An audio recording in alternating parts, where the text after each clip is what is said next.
Welcome to a galaxy far, far away. Here at the Cantina podcast, we provide top shelf service, including rumors, leaks, news, and reviews. Come in, order a Loman Ale, and remember, no droids allowed.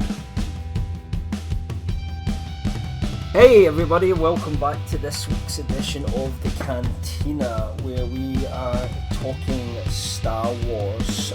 This is LRM's premium Star Wars podcast, and as always, there's two of us here. Myself, Cam Clark, and my co-host, as always, is Mr. Kel Malone. Hello, Kel. Hey, Cam, what's up, man? How's it going?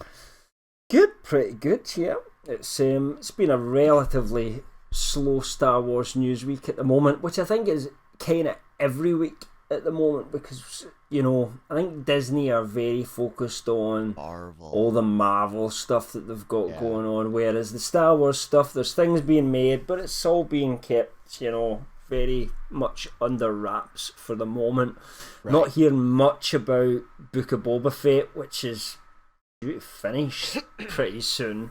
Or much about Mando Season 3, which is due to start pretty soon, and I heard even less about some of the kind of other shows that are going to come out. Right. There was one piece of kind of, I feel like, official news, and getting into the Marvel kind of say this thing. I mean, this was pretty much a nothing story until the next thing happened. But Kevin Feige had been asked this, if he has any involvement with Star Wars outside basically the movie that he's going to be producing, which is still undated, untitled, right, etc., etc. We have no idea what it is. Nothing what other it is than that he's doing. At some point, he's producing something Star Wars. Somewhere in the back of his head, he's developing this, and maybe he has an idea when it's going to kick off and who he's going to get to make it and all that. But if he does, he hasn't told anyone else yet. And, he was just basically saying that that's it as far as his involvement in Star Wars goes. He's not involved in any of the other kind of TV series that are going on. It's just the one movie he's doing, and everything else is basically Kathleen Kennedy. He's got enough on his plate with Marvel, which is true. Oh, yeah, absolutely.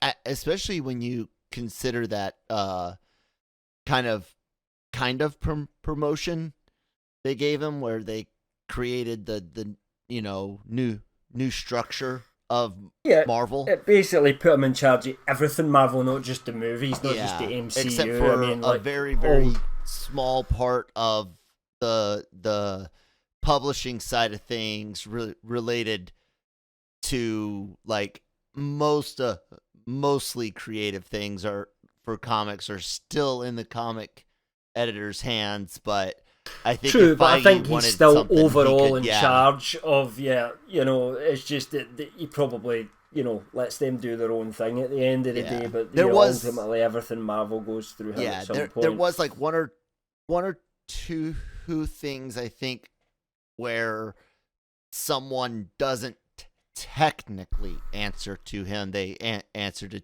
Chapek, but pretty much it's all. Everything goes through Feige, man. Let's face it this way too. Would it be insane to imagine Iger and or Chapek or any other executive dealing with issues, calling Feige and brainstorming with it? I mean, he's that freaking brilliant, right? Well, I mean, he's got a great team he's built up, I suppose. He's got people that he trusts and he works with, and he's got this kind of like parliament of kind of senior execs that he works with that kind of make all the decisions and what's going to happen with the Marvel, and they work with all the creative people and they help with the pitches and they give script notes and all sorts of stuff. But this, as I say, it's a kind of nothing story because it's the status quo, so as far as we knew, that was always going to be the plan, apart from some crazy theories. I mean, and to be fair, I said I would like to have seen Feige take on Star Wars as well, but that was always more wishful thinking rather than, yes, I think this is actually going to happen. But Yeah, really, it wouldn't be worth really talking about, other than the fact that our kind of friends over at KRT had come up with a story last week, and they were talking about some of the well-known script issues that Obi-Wan Kenobi went through. So, for anyone that doesn't know the scenario, Obi-Wan Kenobi was originally supposed to come a lot earlier, and it got delayed. Basically due to script issues, so they officially said, that they wanted to take another pass at the scripting process. And as far as it seems to us, and this is just a guess, right? But it seems to us that those script rights were extensive enough that the whole courting Hayden to come back as Anakin didn't happen until that rewrite process. So, so we were the first to break that he was in talks. Then we were the first to break that he had signed on. This was all after we had originally heard there was going to be a rewrite process. So it seems logically, if you like, to have kind of come after that stage. So there's definitely a lot of things seem to have changed in that script. What we can't say, but Noah was and KRT was doing a show because Corey was sick, so he was doing it on his own, and he was talking about a story he had heard from someone that he trusts to do with the Kevin Feige and the Obi-Wan scenario, and he says basically the what he's heard is that the earliest version of Kenobi didn't actually feature Kenobi that much. It was almost like a search for it was like the rebellion going on a search for Kenobi, and that he would have been the Luke Skywalker moment at the end kind of deal. That would have been horrible. Well, that's exactly what he said, and that's exactly what I thought as well.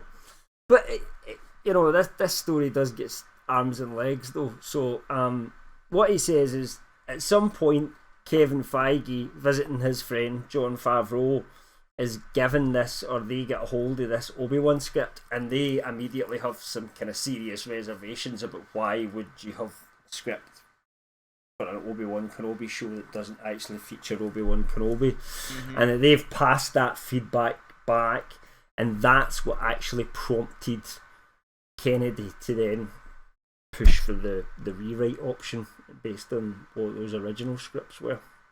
So that's the story, that's the rumour. How accurate that is, I don't know. It's always kind of hard to tell with these kind of things. Sometimes even somebody who's a genuine source will add on bells and whistles that might not quite be there, I tend to find. They'll put their own kind of spin on it somehow. So I don't know. I have kind of made tentative sort of reach out to try and get a bit more information on that, Kel, but at the moment we don't have anything. But I've kind of heard that there's a couple of people don't seem to think that's completely as accurate as what the real story was. But maybe I don't want to say anything too much in case that's completely wrong. So maybe even next week, Kyle, for our live show, it might even be possible that we've got a bit of better evidence to back that up, or some other kind of spin to that story or something like that. Because that's what we're hoping to have. But of course, you can't guarantee these things. Can we? Not at can't all. exactly guarantee exactly what's going to be said to us and what's going to be agreed that we can publish. So or talk about on our show. So we shall just have to wait and see on that. But that's certainly, keep my fingers crossed. Tune in next week. Just because you like to listen to us talk about Star Wars anyway. But hopefully, we'll have some bit more information about some things. Maybe even something we we'll might be able to break.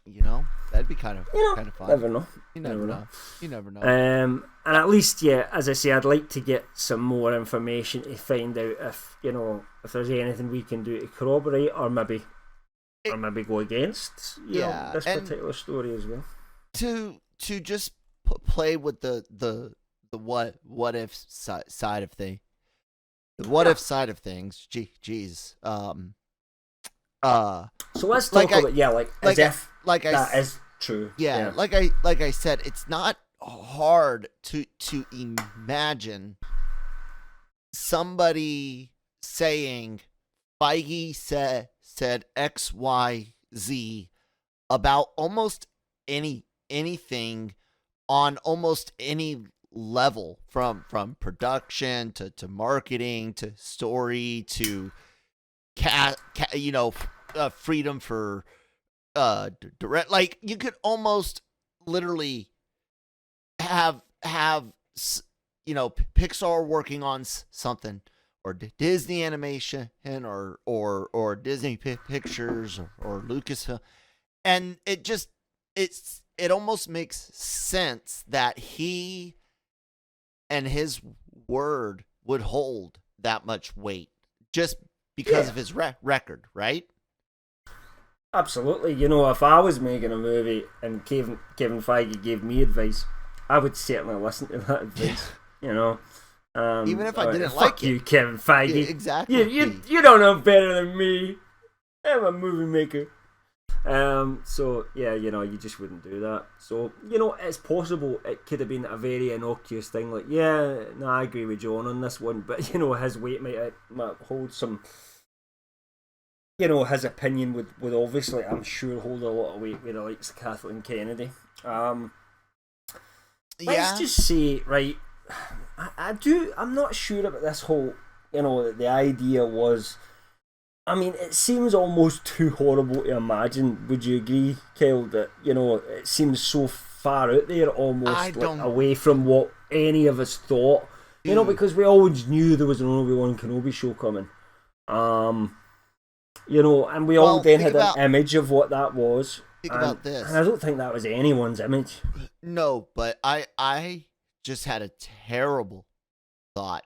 What if this script for the show was basically the movie broken down into a show? Because that almost sounds like a early Disney Star Wars take on a Obi-Wan movie. Could be Rogue One like, couldn't it? In terms of like, well, because that's the big players just in the background rather than the main stars. It was gonna be they were gonna do a few of these like origins, so to speak. Not that it would be Obi-Wan's origin; it would be like old Obi-Wan's origin. And even though they've shown some of that already. Well, if they went with that, it would be more like introducing these rebel characters that then don't go anywhere. Yeah. Because like in Rogue One, they all die, right? Yeah. Unless you do the same thing in Obi-Wan, then you just be like, well, where did these people end up during the rebellion? We never saw them again. Exactly. So it does that.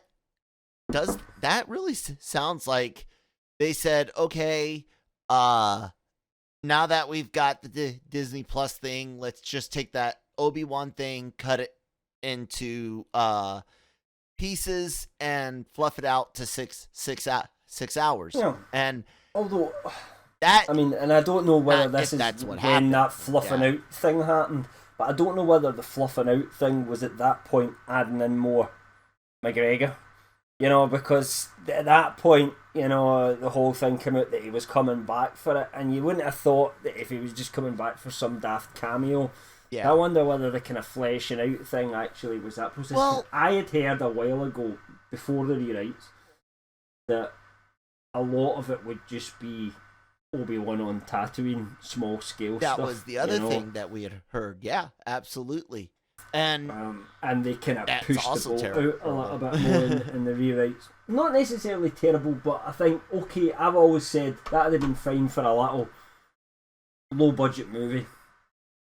It was just a character piece, but for a big TV, series, you call your series Obi-Wan Kenobi and you bring back Ewan McGregor, people are going to be anticipating that more than they were Mando season 1 or even Mando season 2. More than Ahsoka. Point, yeah, 100%. Because this has I know Ahsoka's a popular character, but there are tons of Star Wars fans. There are dozens of them, out there who don't really know Ahsoka other than from her appearance in The Mandalorian, because we've said before, not everybody watches cartoons, but everybody, if you've seen Star Wars, you know who Obi-Wan Kenobi is. He's the one part of the prequel trilogy that unites you and me with the younger counterparts that embrace the PT and God, when say terrible most of the best like stuff, and it isn't great, but most of the best stuff involves McGregor, especially in the final movie, where I think he's really coming into his own. I actually wasn't impressed with McGregor at all in the first movie, Phantom Menace, but he was given really so little to do. He had no agency in that film, except for the duel, which is a crime. Just the duel at the end, it wasn't really till we got to Attack of the Clones we got to see him try it, and that script had so many problems that he found it so hard, but I'm not saying Revenge of the Sith was great, because you and I agree it wasn't, but nope, it's the better of the three of them, isn't it? I think, but that's like saying Snyder's Justice League is better than the theatrical cut. But let's say you take roughly what's there, improve the relationship, the drama between Obi-Wan and Anakin a little bit, and completely change that final fight that they have at the end. That would elevate that movie quite a bit. Just doing that wouldn't be perfect. It wouldn't be what I would write from page one. Yeah, it would have benefited more from they separate them so much in the movies, and yet we're supposed to have this feeling that they are brothers, but other than, which is why people like Clone Wars, because there's a lot of that in the cartoon. But Clone Wars, when you're not into the animation, and originally it wasn't necessary for the EU, right? The Clone Wars cartoon that was going on. Yeah, people were liking it, not but really. It wasn't necessary. Maybe some lore things that could have, maybe later. But as far as like what was going on with Jason and Jaina and all that, it didn't touch really any of that, because at that point they hadn't decanonized all that. As we know, none of that happened until 2012 when Disney bought Lucasfilm. So up to that point, that was all really still following the old kind of canon. 2014, I think, was the point. So there was nothing that busted out, because they focused more on. I think things got riskier, but better as the seasons go on in Clone Wars, and they really kind of went right, and they really kind of thought we're really a part of this now. We're going to really cement our place in it. The final couple of seasons were really quite good and did affect the kind of lore going forward. But by that time, we were already nearing the end of where Lucasfilm was, and prior to the Disney days. Yeah. Basically, it's just, I think if you're a Star Wars fan and you're not hyped for Obi-Wan Kenobi, I just don't know what to tell you, man. I don't know what to say. It's the one I'm looking forward to the most. Thing that sucks about it is just the oversaturation of that time period, the period between three and that's a cynical way of looking at it, though, because we can also look at it, in a positive way of saying we weren't happy with these characters in live action the way they were done before. This is a chance for us to really see them do something a bit better. Don't get me wrong on that. Hope will always win out with me with Star Wars. I have my reservations about so many things because I've been disappointed so much, but always just have that secret hope that everything's going to be great and it's going to be absolutely fantastic. Even knowing what I knew, which was quite a bit going into the Rise of Skywalker, I hope that when I saw the movie itself, it would all come together. Although, knowing what I knew, I didn't have any faith. But you can't help have the hope. You're not. It's like being the fan of a sports team, Kel, right? if you are a fan of a sports team who are not very good, which I am, right? Mm-hmm. It doesn't matter. You don't stop being a fan because whatever made you a fan in the first place is still there. And for us, we'll always be Star Wars fans because you can't take that original trilogy and what it meant to us growing up away from us.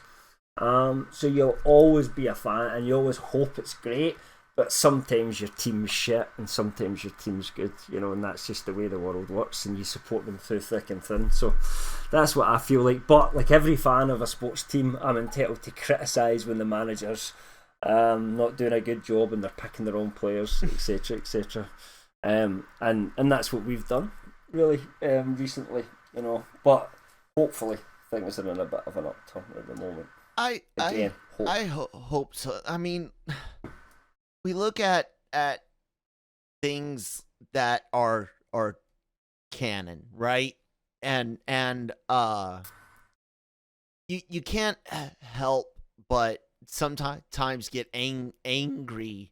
Sorry about the puberty voice there, but you can't help but get angry at the fact that young adult children books, fucking all of the comics, like all of that becoming canon to the point where we now have living rocks because of stupid people. But I don't understand. You're never going to be in a position now though Disney's, where you're going to like everything that's in Star Wars. It's not going to happen anymore. There's too many people. It's that's the whole thing. There's too many people in it now. It's become its own thing. There's going to be good Star Wars that you like, and there's going to be bad Star Wars that you don't like.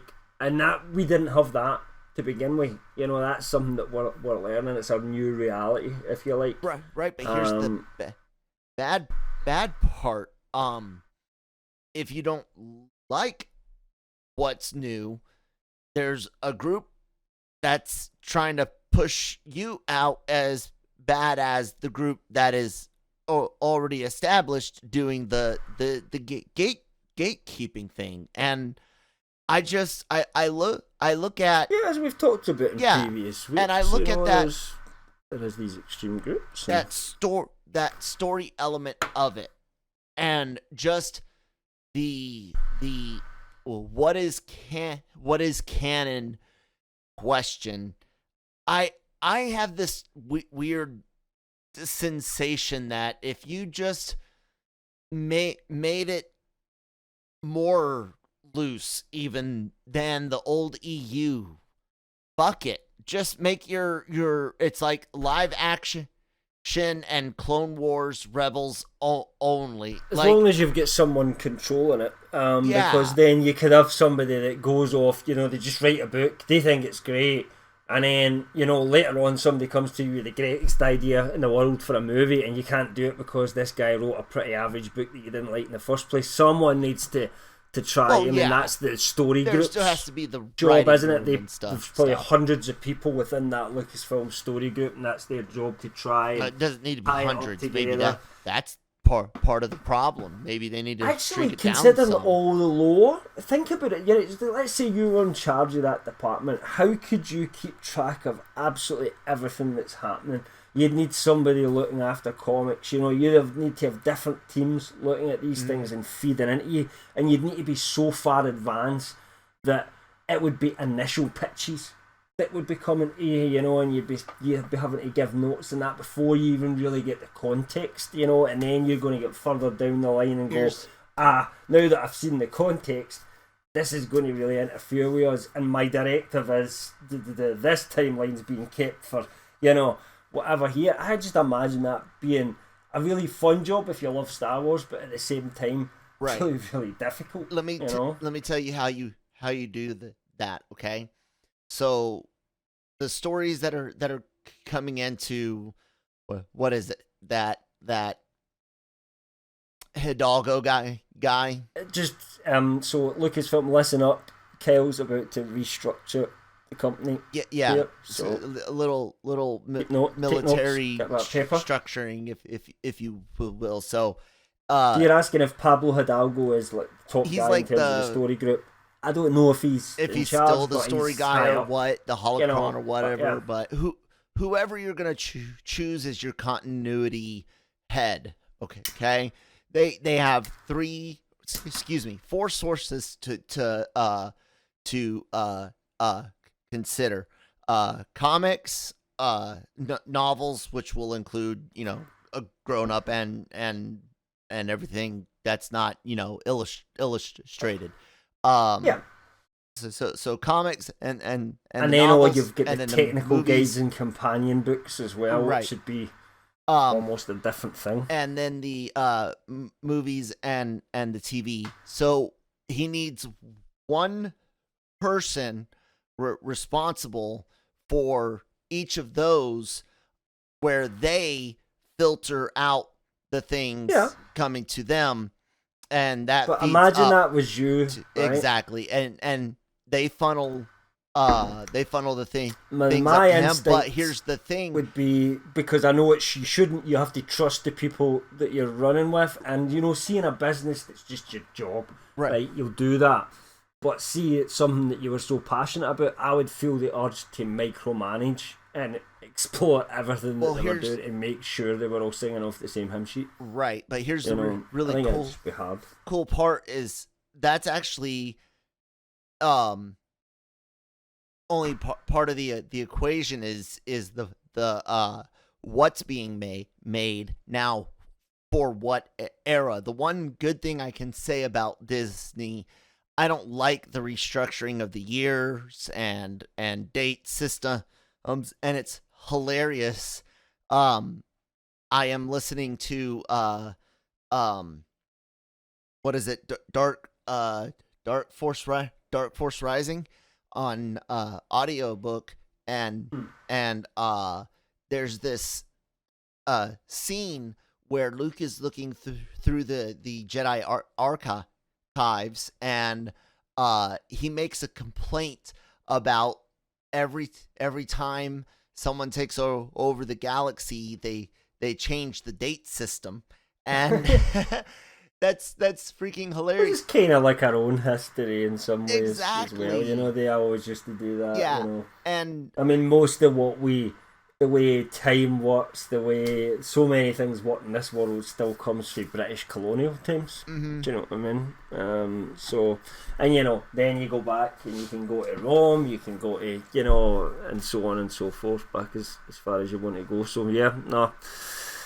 And it's like, they have changed all that round about now, but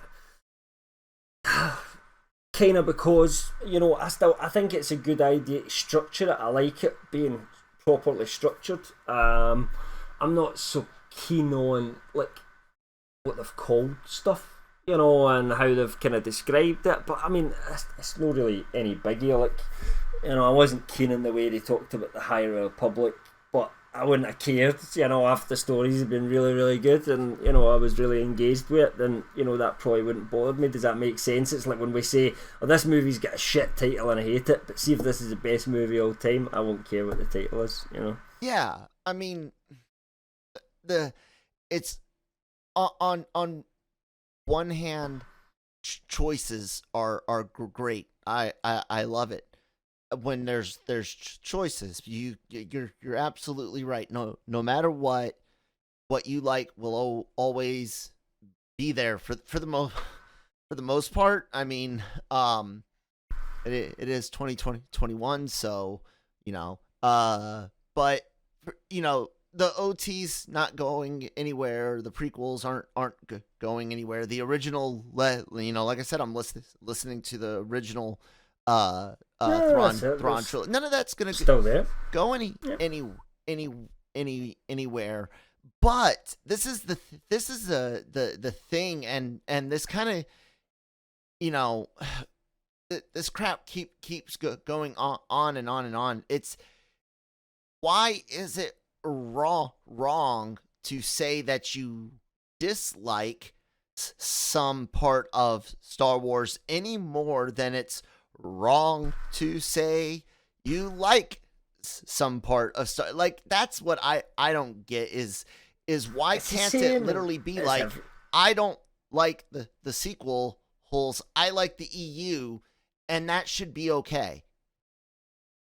It's just, again, it's just the way people have their passions. I think we're starting to see that in other fan bases as well. This Like, I've never understood that I like Marvel, so I have to be against DC, or because I like DC, I have to be against Marvel. I never got that, because when I was a kid, I just liked them all. Well, I think yeah, it's relatively honest, new, and because of the movies mostly. It's relatively yeah, new, it wasn't. and mostly Well, it because was of there a little bit in the comics, Oh yeah, I remember watching this show, and it was put two rivals together and just let them talk. And it was DC versus Marvel, and it was just comic book guys. It was before the movies were really out. But I was talking about the it being a visible part of of society is because of like X-Men and all of that stuff coming out and looking better than the last Batman films that they saw, and then the Dark Knight trilogy hit, and that really set off the DC fans striking back at Marvel fans that thought, oh, we had good we had good X-Men and shit, but everybody keeps up in the game. Yeah, that's true. This is the thing, though, with Star Wars. Like you said, it's such a passionate fan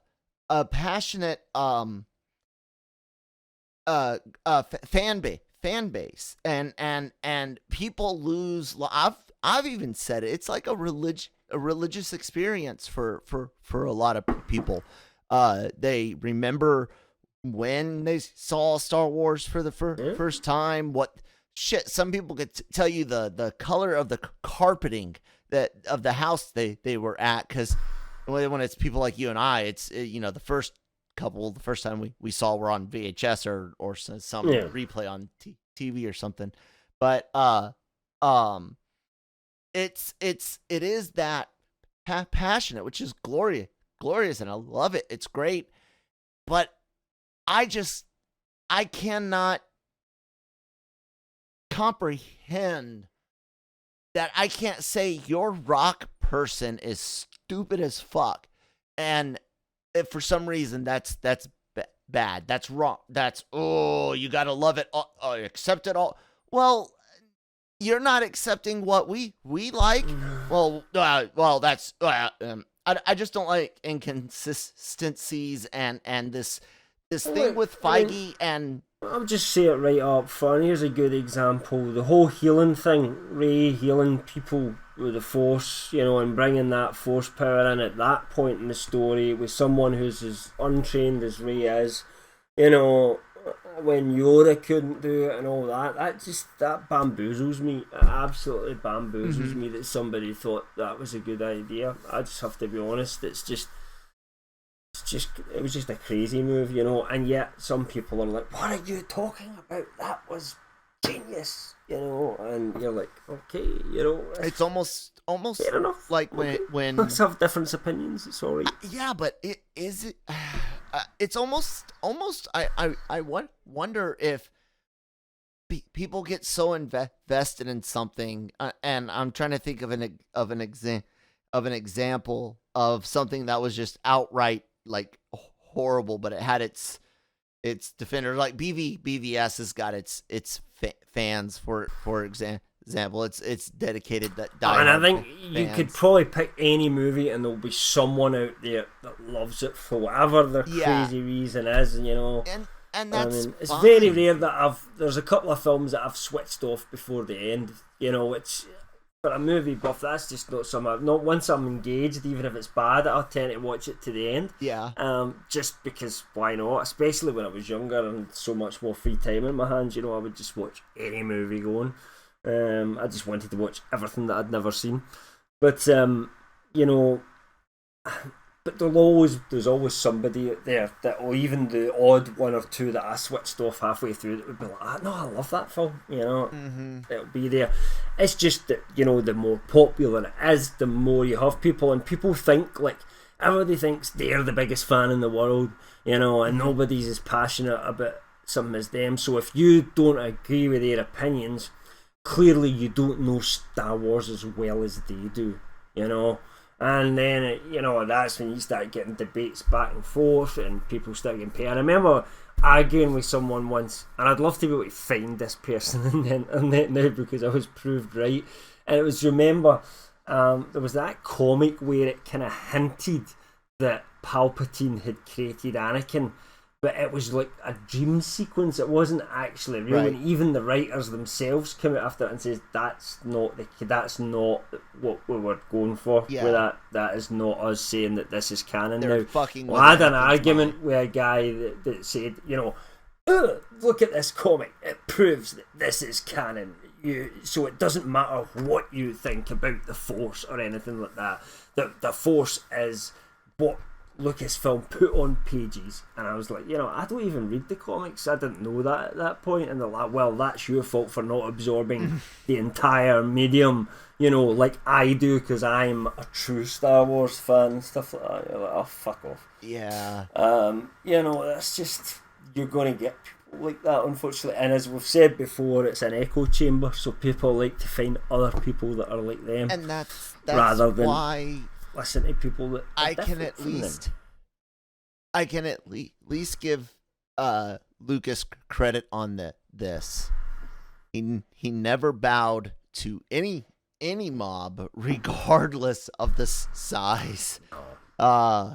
I think when you create something like him, you don't feel beholden to I'm sure, despite publishers' notes and what fans might have thought, like Tolkien always went his own way. He went his own way. It was his world. If other people like it, great. If they don't, that's fine. I didn't do it to sell books anyway. And I think Lucas was a bit like that. Especially come to prequels, he didn't need the money. He could finance them themselves. He knew they would pay themselves back anyway. So he could kind of just do, this is what I want to do, and I don't really care if anybody likes it or not. I'm sure he would have loved it if they went, this is brilliant, George, you're a genius. But the fact that he didn't, he's like, it still made the movies I wanted to make, And it was different at that point because whatever Lucas said was canon. When you've got something that creates something, he ultimately, there was a lot of people involved in what made those original 3 Star Wars movies successful. It was not just George Lucas, and some of the people that were involved were sadly missed in the prequels. But it was ultimately, he created it. It was his idea. He came up with the characters and the universe and how it worked and the Force and all. They essentially, he started the whole ball rolling on that. So it's his baby, and therefore whatever he said was canon ultimately. Now we're in a situation, it's a little bit different for that. It's getting into more like the DC and the Marvel, the comic book territory where you have all different canons, and it's hard to make it all, over those decades and decades of regurgitating stories, it becomes hard.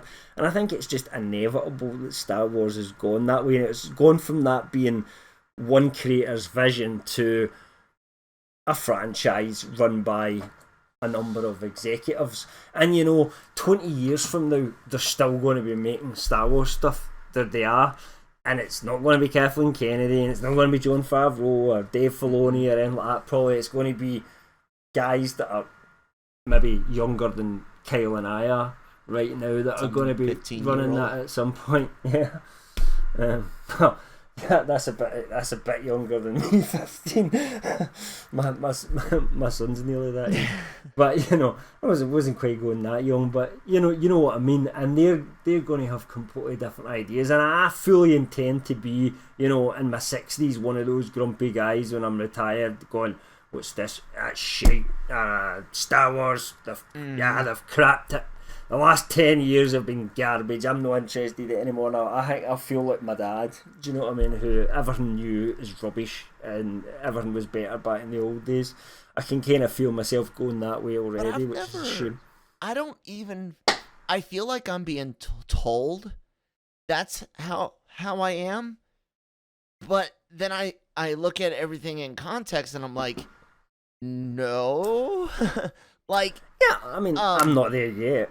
when like you and I brought up constantly, none of us really had any issues with Daisy Ridley or Rey the way she was going. It was just the lack of context for why she was doing what she was doing. If they had led on it's, that, I mean, it's not even just her character; it's just the entire cohesion of that story. Right, it's all the characters; they don't go anywhere for me, and where they might have went somewhere, they were the ones that they pulled back and didn't let go anywhere, or the people that could have been going somewhere didn't get there fast enough, and there's just all these issues going on. Right. Characters that just did nothing, characters that mattered nothing to the overall that should have plot, died and didn't.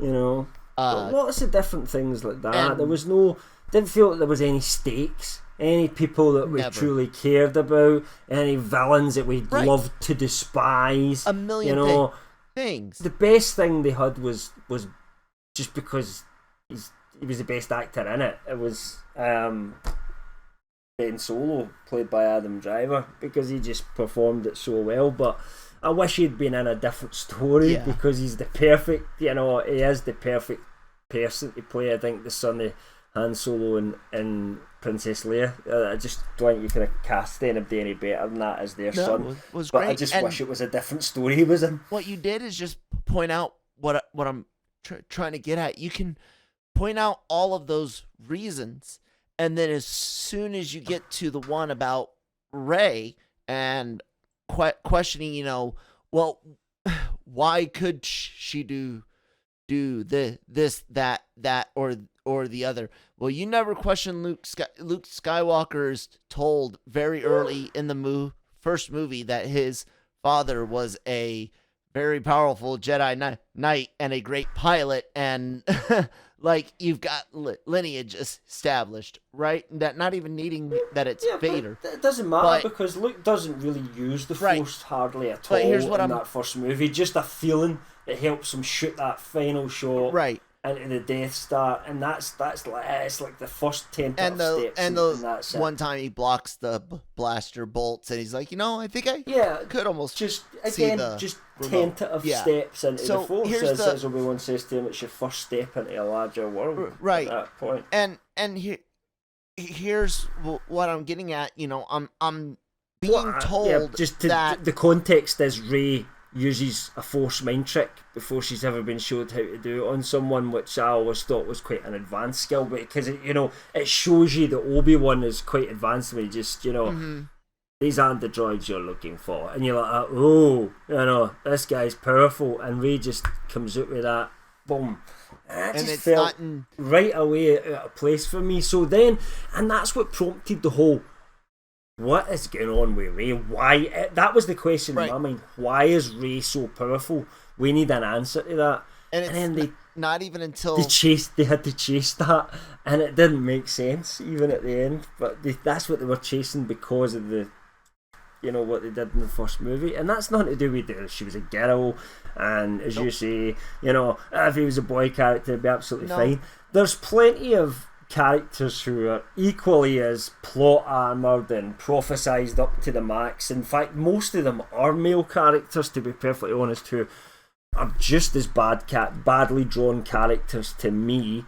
I just, I'm going to criticise that in a male character. I'm going to criticise it in a female character. What I'm trying to get at is the people that will yell at you for what you said about Rey and accuse, regardless of all the other valid, completely non Rey related points about the sequel trilogy that we could bring up about any of the three movies, including The Last Jedi, where you and I could just rip the first 15 minutes to shreds, and Rey's not even in that, and these people don't realize that because they weren't Star Wars fans, and this is all ages of some, not all, but some of the new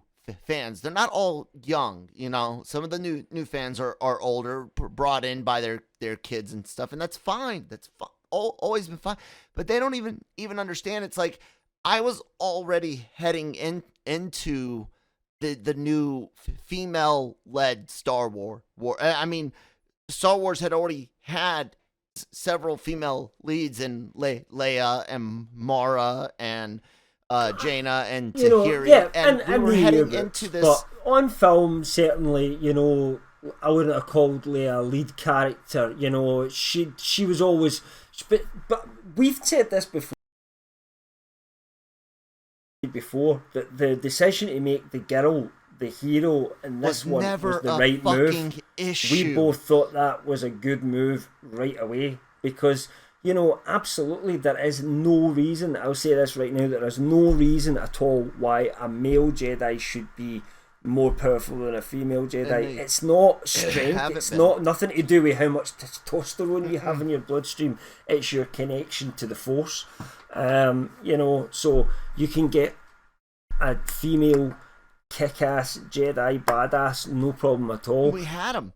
That's what I'm saying. We had and Jaina was supposed to be the face of the EU going forward at that point. Basically, Luke had handed off the baton, and it was going to be Jaina's story and Jag Fell's story until you get to the what is it, Cal Skywalker in the Legacy comics or whatever. But that was what we were already, and nobody ever fucking complained. We didn't complain about books written for, about, and surrounding. But you know what? Mara You would have Jade. complained.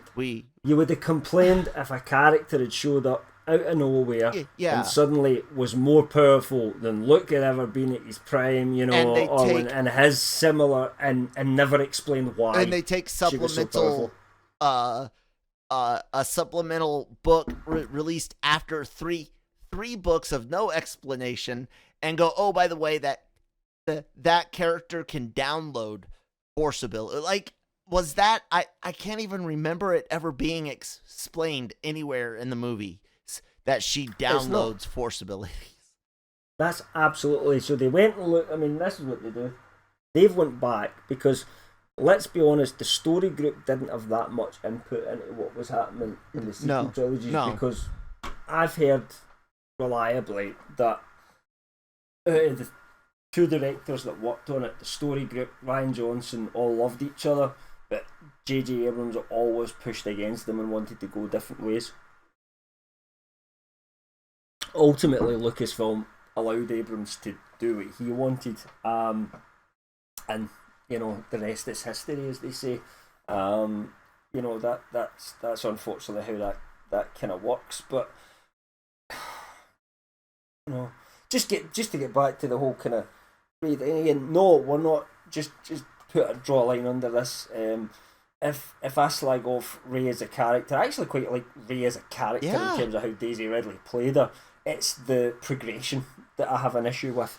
It's the fact that, just to give another example from The Last Jedi, again with almost zero training, it's the stone scene at the end, so she's kind of accepted that she needs to be the Jedi going forward. You've got Leia, who is the daughter of the Chosen One on one side, and who we then later find out did train as a Jedi under Luke until she kind of never took the last steps because she was pregnant. And you've got untrained Rey at the other side, who's a Palpatine. What's the stronger bloodline? And it's the Palpatine that just effortlessly lifts up those rocks like it was Yoda in his prime, and Leia's just kind of. I know. I was mad. Just switch the two. Like, just honestly, see if they'd switched the two and Rey had been like, oh my god, do you know? I mean, yes, or have them working together and they like connect together, and like Leia speaks to you through the Force and says, "Let me guide you," something like that, and together that would have been again much better. Like you see the camera going in And it would have led into the rocks, and you Leia's going to almost train her, feel like them more as well. reaching the rocks together and pulling them, towards themselves and separate from the ship and then the other. That could have other been a good real guys. cool scene just between the two of them, and really showing how that force worked between them. Something that's never been seen on screen before. Cameras going in through the rocks while they move and cutting back between the two of them, and it's almost like they're talking to each other. And it's Leia guiding her because she's got that potential. We know she's got potential, but it's untapped, it's untrained potential. Leia should have been more powerful at that point than Rey was, just in terms of what she knew and how long she knew about her force powers. Even if you don't take the fact that Luke had trained her, which to be fair doesn't get brought until the next movie.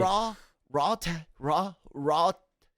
talent still requires training. For example, you could have a cannon for an arm and be able to throw consistent, 98 to 102 mile per hour fastballs. I know you're not a baseball guy, but you could be incredibly consistent on your speed. You could throw a ball really fast, but not accurate, and that's useless. And so you train to get the accuracy and combine that with your speed. Some people, they might lose a little bit of speed as they gain some of the accuracy, but some don't. Some might even actually improve their speed because they learn how to hold the ball better and release it better. And training people, like raw abilities that get used in a spurt or something like that are great in a movie, but just constant new ability, new this, new that, no explanation, nothing. Like, even if we had learned early on, you've got such and such ability, you can absorb memories and sometimes even abilities. Like, I would have bought it. I would have maybe been more willing to accept it. Yeah, I would have bought it. But just to get back to the Luke comparison, obviously people say, he only trained for 5 days with Yoda. We could go back over the argument again. He's at Dagobah a lot longer. Empire Strikes Back takes place over more than a few days. Mm-hmm. It's supposed to be, I would say, months in my mind, but potentially weeks. I know some people would think, that's absolutely crazy to say months. Anyway, but he does get trained, but he gets his ass kicked by Vader, who literally toys with him. Yeah. Vader is not trying to defeat Luke. He's trying to toy with him. He's curious. Test him. And he is literally toying with him. And then years go by between The Empire Strikes Back and Return of the Jedi, and by that time Luke's been in seclusion. He's built his lightsaber, he's been studying and Ben's hot. He's come to terms with what the revelation in Empire Strikes Back truly means to him. Who knows if he spoke to Obi-Wan, perhaps, do you know what I mean? Yeah. In Force Ghost format or whatever. But the point is, he's had all this time to train. And even then, I don't think he's peak level Jedi by the time he's got no chance of defeating the Emperor. No. Luke, has he? No chance. But he's going to go try. The point is, again, he's facing a Vader, again at that point, who doesn't want to win the fight. You must remember that. Mm-hmm. Vader thinks that he saves his son by allowing himself to be killed and giving that over to Luke. He thinks that's the only way to save him. So he doesn't even want to win the fight. That's the thing. So it's not comparable at all, I don't think. Anyway. It is what it is. That's enough. And that's the type of conversations you get when Lucasfilm doesn't have anything going on.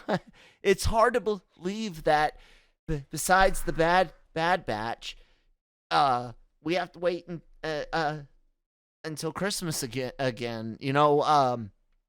It's going to pick up a bit after that, isn't it? Yes. But yeah. Yep. we're gonna get it's a bit slow we're gonna get at least what that you and I are relatively certain 3 live action next year.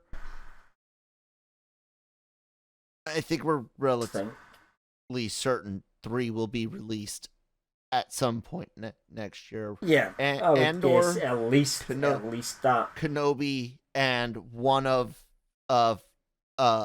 could be another either one of the Mando ones, so either Ahsoka Mando, or Rangers. Ahsoka, or Rangers. One of those 3. I don't think we'll see Acolyte till later. 23. Who knows? I think 23 for Acolyte as well, but that's just a complete guess. We don't know. And I wonder about that. I'm not gonna go into any of the rumors because they haven't come from any. I haven't seen any reputable sites really covering the rumors about the Acolyte.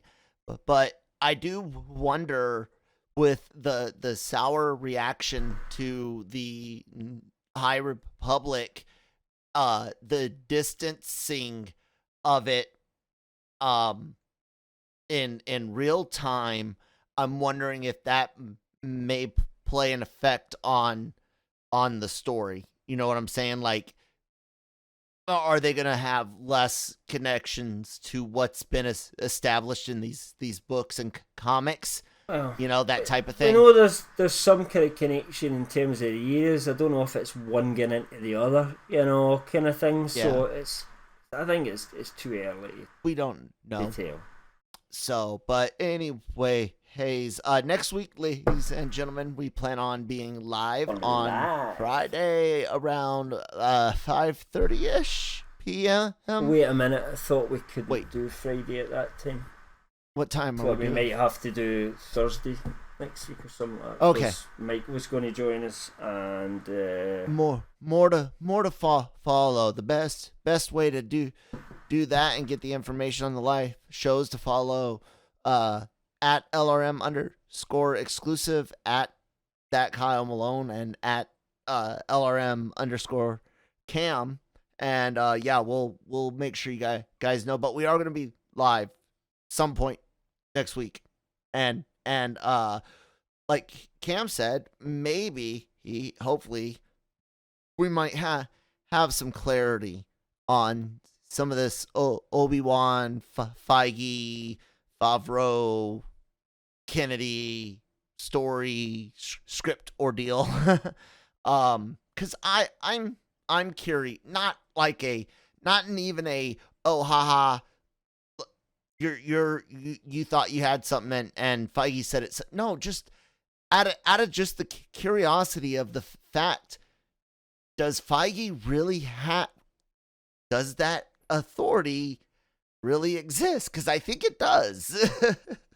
It's unspoken authority, and I just want to know that, only that, for that reason, because it would be like, why not listen? I guess at the moment, like you said. So we shall see. Yeah. So the best way for you guys to catch all that, of course, the YouTube channel, the LRM Online YouTube channel. Just search LRM online in YouTube, and there we are. Hit that subscribe button, hit the bell so you can be notified. I give away all the Twitter stuff, so that's pretty cool. The podcast network, we are on all of the channels: Spotify, SoundCloud, Apple, Google.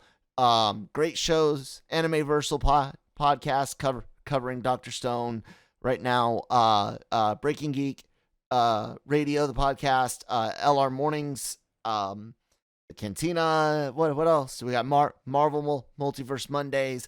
Lots of great stuff, and all of that getting put onto YouTube as well. So yeah, you got a lot of places to get all of this great content, but there's one last thing that you need to do to get the rest of the content, and that's go where, Cam? LRMonline.com. There you go. I guess I already did the Twitter plugs, so I guess we're done, man. Is that a wrap?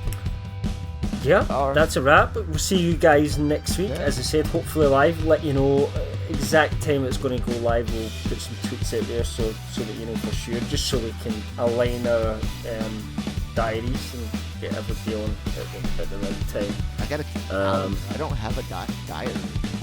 It's an old-fashioned thing. You're so get out of here. Have a good weekend, folks. May the force be with you.